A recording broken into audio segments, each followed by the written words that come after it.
Ako si Kevin, nagsisipag para sa pangarap. Bali naglilinis nga pala kami ng aircon at ngayong araw nandito kami sa Barangay Bulihan. At ito yung bahay ni customer. Maya maya pa lumabas na rin si customer. Bali kaibigan nga pala namin siya ng asawa. At ito nga pala yung aircon niya, LG na splitter na inverter. Syempre bago natin yung baklasin para linisin, kailangan testingin mo muna para mamaya maikumpara mo yung lamig niya pagkatapos linisin. Para makita mo na rin kung umaandar at gaano kalamig talaga yung aircon niya. Bali ang concern nga pala dito ni customer tumutulo na siya. Kaya meron siyang sapon na basahan sa may bandang ilalim niya. Medyo matagal na rin kasi itong walang linis, mga 8 buwan na.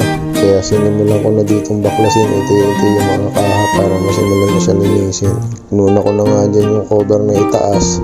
Hinugot ko na rin yung mga filter niya at nilagay ko dun sa bubong kasi dun na namin yan nilinisin. Sinunod ko na rin tong bandang ilalim kasi natatanggal yan.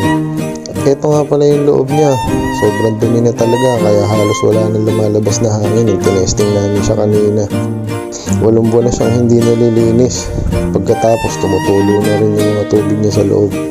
Kaya nababasa sila ng tubig kapag ka natutulog sila.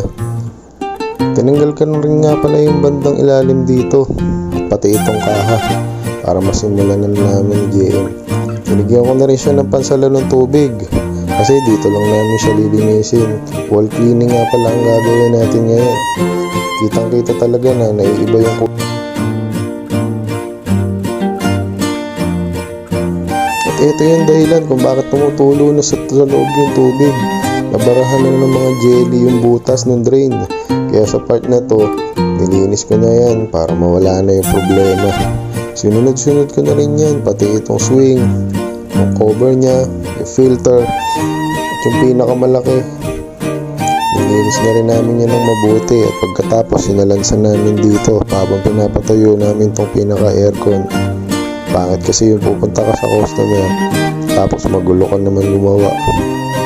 Si JM na nga pala yung naglinis ng outdoor dito. Medyo maganda yung posisyon ng outdoor unit dito ni ma'am kasi hindi masyado mataas. Hindi kami masyado nahihirapang maglinis kapag ganito lang kabababa. Tsaka maganda yung flow ng tubig. At pagkatapos nyo linisin yung pinakahuling parts na yan, tinesting na agad namin yan para magamit na nila.